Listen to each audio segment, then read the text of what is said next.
All right, welcome to the Stampscapes test lab. This is a piece of holographic cardstock. It's not a printable holographic sticker paper, vinyl sticker paper, but it's just the regular holographic cardstock, super dynamic.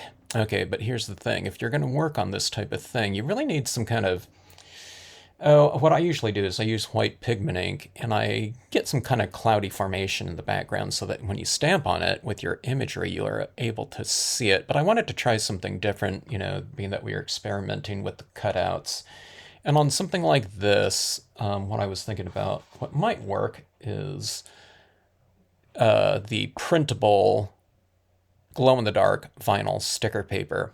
All right, so on here I've stamped out my image in with a StazOn ink. It doesn't stamp out really great because the ink doesn't transfer real well, but I've gone into some of these trees and darkened them with just a Sharpie pen, okay? But this area down here is just kind of a guide for my other printed version of this lakeside cabin right here. And what I've done is I've gone in a little bit around this tree right here with a Sharpie pen because I don't want to I'm going to cut this out, but I don't want to have to be like super careful about the cutting process here. So I'll show you what I'm going to do. Okay, now these trees are already printed on here, okay, in the background. So I don't need to cut all of these out, which is going to save me some time. So this cutting here should go pretty fast.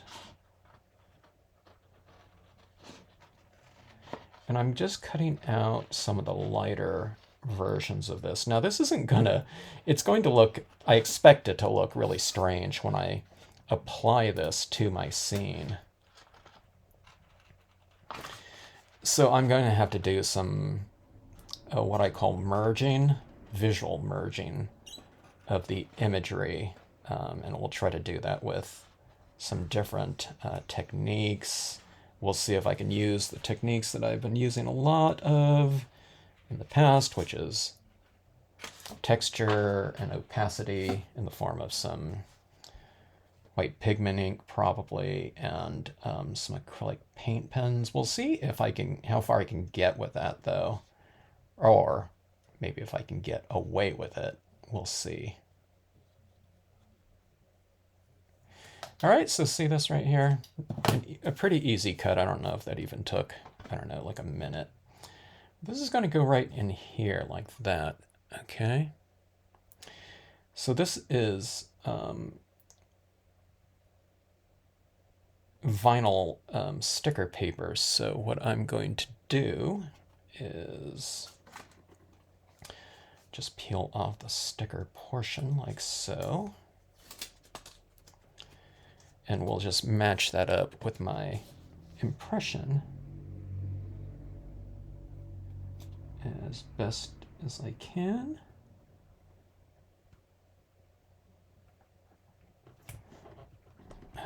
About like so. Let's cut off this excess. All right, now we have this. And I plan on using one of my moons right up here, maybe a smaller one, I'm not sure. Here's something like this. Okay, but like I said, this really stands out in here.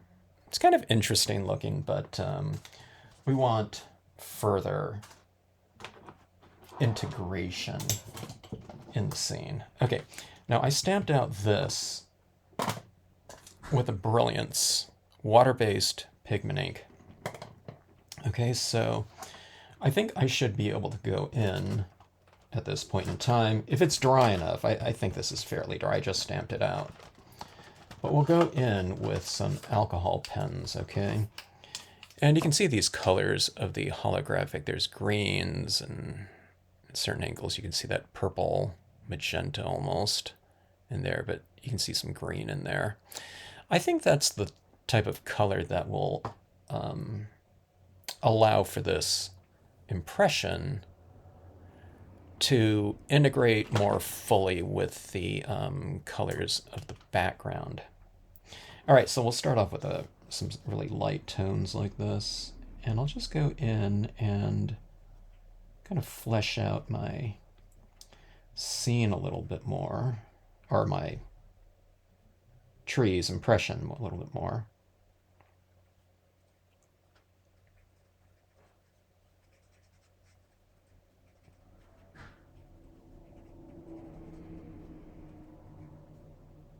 All right, I know that was like super, super light, but it kind of gives me the, oh, it gets me into the spirit of the pens and kind of what I'm trying to accomplish here with a very light commitment to that color when I start with something really light. And plus, it's good to kind of get a little bit of just some of that alcohol laid down, because the more alcohol you build up, the easier it is to kind of spread around and blend by the time you get to the darker tones if you're working from light to dark, because these alcohol markers really blend really nicely with themselves. So if you build up some alcohol ink, the darker colors, you can kind of move around the lighter colors that have already been applied. It puts it back into solution. Right now, this green here is a little bit of a darker green than that light blue that I used.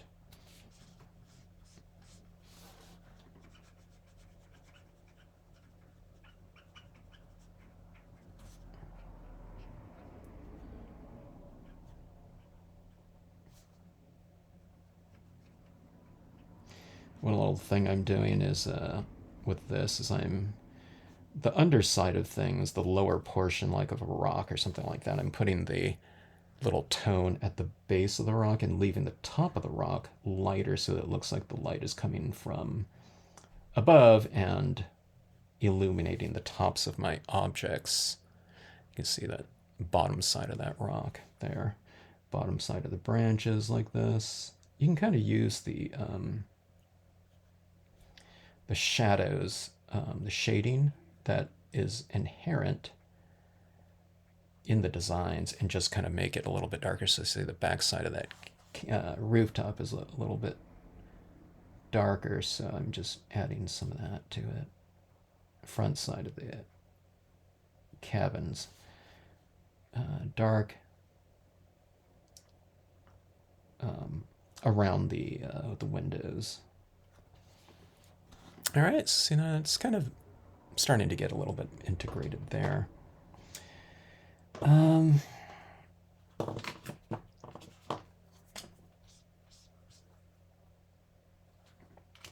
Let's go for a little bit more of a blue tone.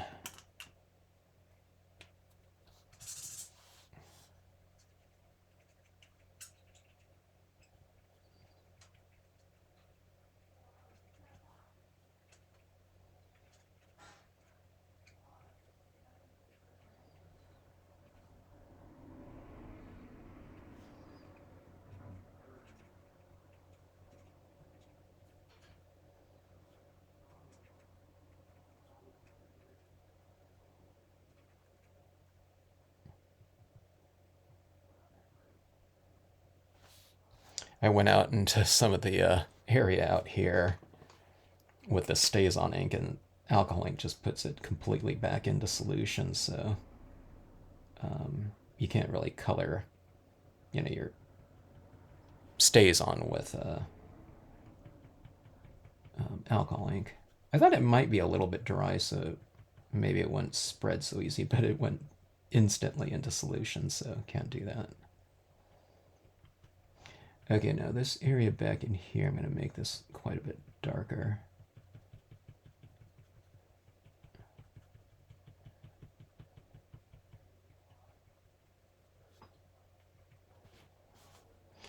Okay, and I'm going to come into the image here with some more of the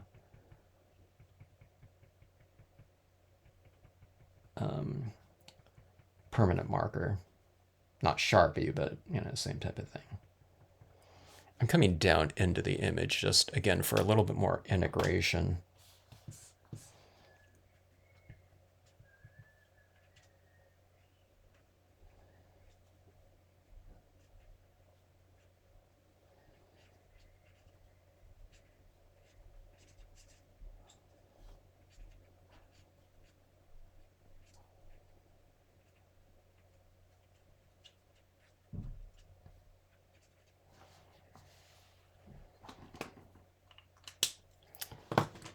Okay, I'm going to go with this really pale blue to blend in some of that darker green.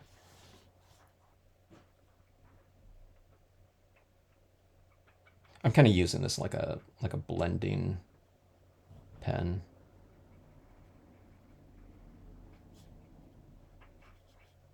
It's not moving around real easy, but if I built it up a little bit more, it would. Okay. So that's what we have like that. Let me try some other tones too. Let's go for a gray.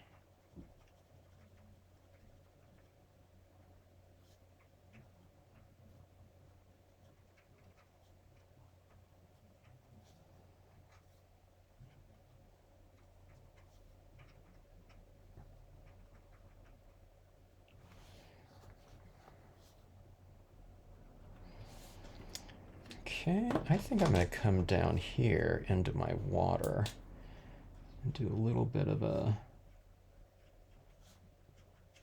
kind of a baseline.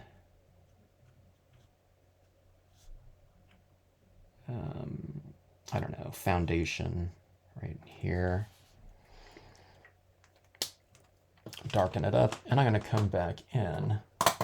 Maybe I should have done this before I place this, but I'll come in here with the tiny rocks small. One of my very, very basic stamps that I use all the time to integrate my imagery a lot better.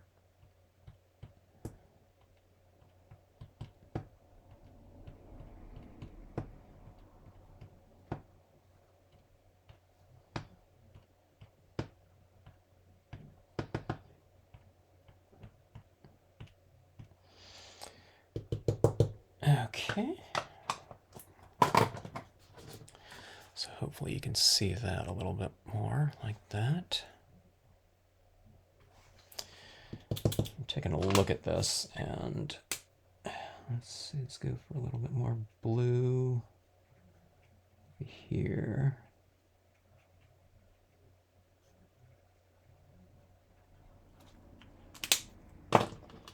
Blue, and then a little bit of blending.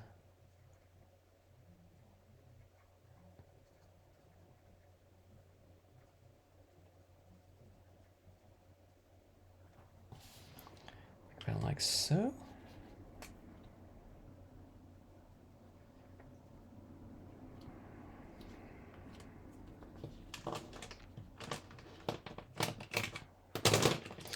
All right, let's get a little bit of texture up into the sky. Dr. Martin's Bleed Proof White. And an old toothbrush works really well.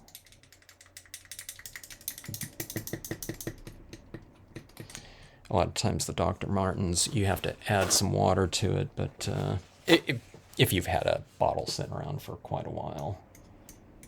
This one's not too old, so just a little bit of paint in the tip, okay, not the whole thing. Just a little bit like that, just right on the tip there, but not only that, you squeegee out. I don't know, squeeze some of it out on the side of your bottle like that. Then we'll get in some stars into the scene.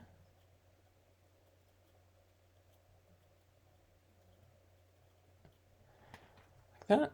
It's like a little Milky Way or something.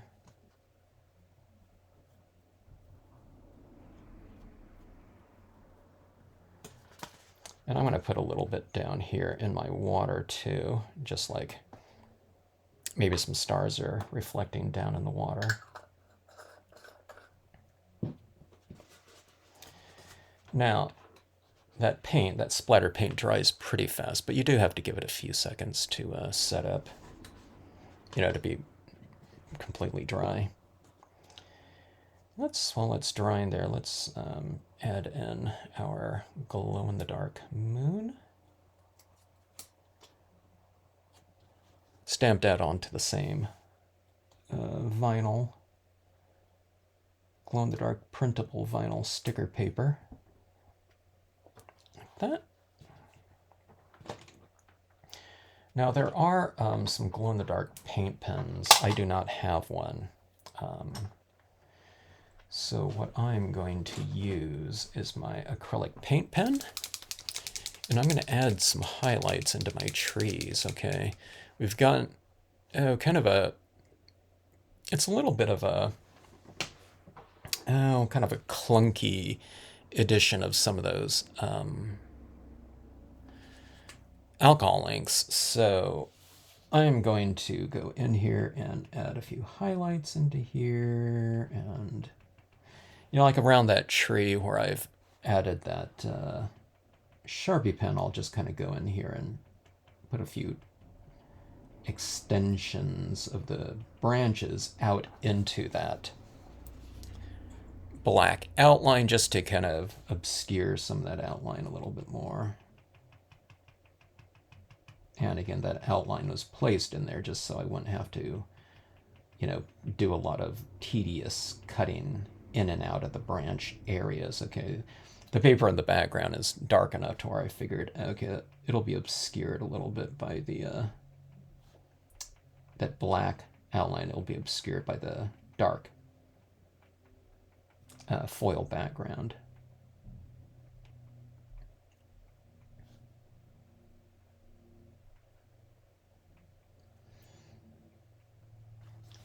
All right, so see that right in there, going like that.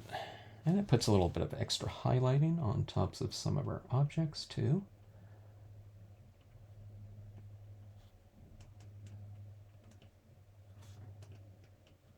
If I've colored out some of my rocks too much, I just go and reclaim it. The tops of the rocks. I just go and reclaim it with a little bit of white pen work.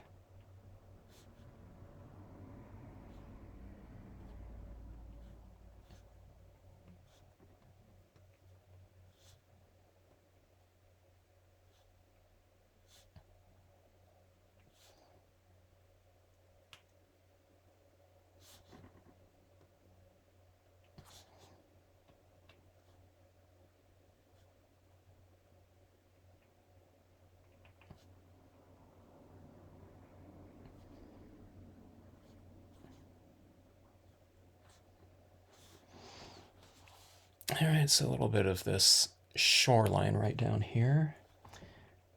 And let's go and add in a few extra highlights on the sides of the trees facing the light. So I've already left them lighter, okay, and I've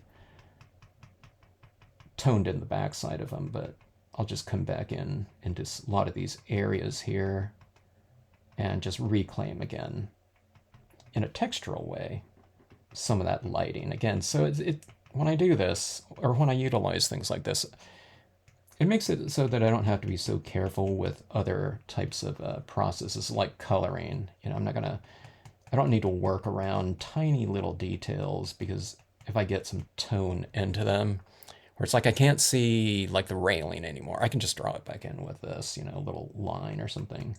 I don't want to be doing like big things, but if it's just like a little highlight or something, like a little area of a branch or something that I wasn't careful to retain the lighting on the top side of it, you just add it back in with this and it ends up being a little bit more textural anyway.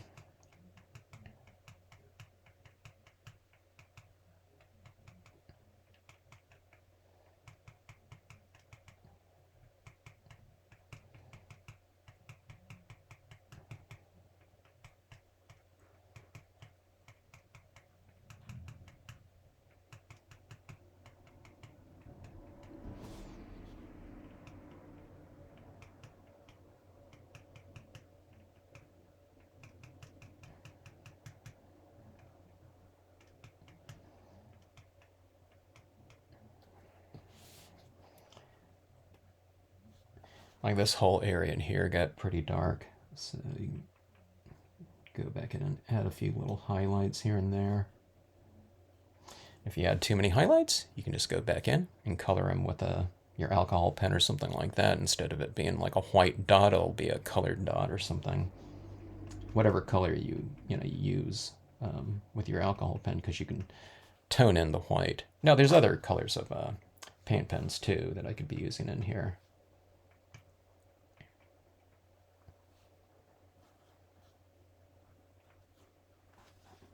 In fact, let's do that. Speaking of that, here's a blue. Maybe use some blue textures in this area, or just darker textures. So instead of white, you can do kind of a darker highlight in blue.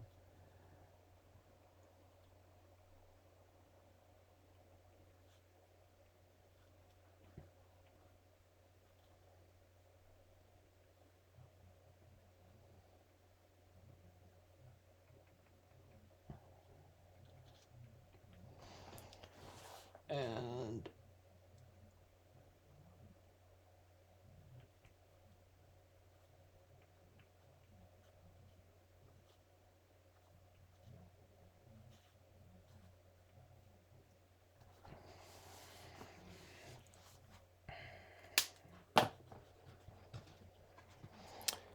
have some of that, like that.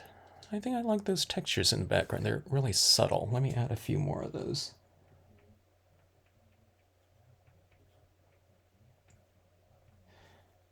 These trees, the darker ones in the background, black on really dark blue doesn't really stand out very much. So adding some highlights like this in there.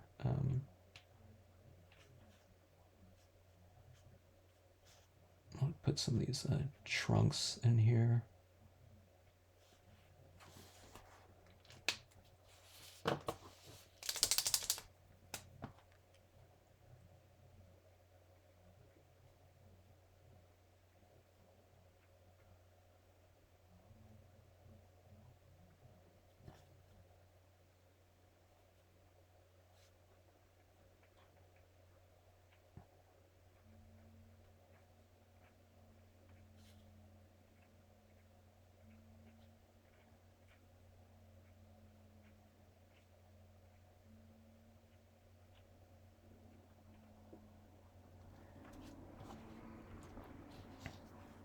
Okay, something like that. And we have this. Let's see what it looks like. Kind of formatted into a card. What I think I'm going to do is I'm going to spray seal this with a workable fixative just to lock down that Dr. Martin's bleed proof white. It's not going on here like an acrylic. It's almost like a correctional pen type of thing. So we do need to spray seal that just to lock it down. And yeah, then we'll get this matted off and take a look. Okay, this is it formatted like this. We have the holographic effects with the holographic cardstock. These two components stamped on the printable glow-in-the-dark vinyl sticker paper. And this is what the card looks like without the lights. And there we have the glow right there. So pretty cool. And now I can't really see. The camera's picking up the holographic effects here a little bit. I can see it a little bit, I guess, if there's a little bit of light in your room. But there you have it with both.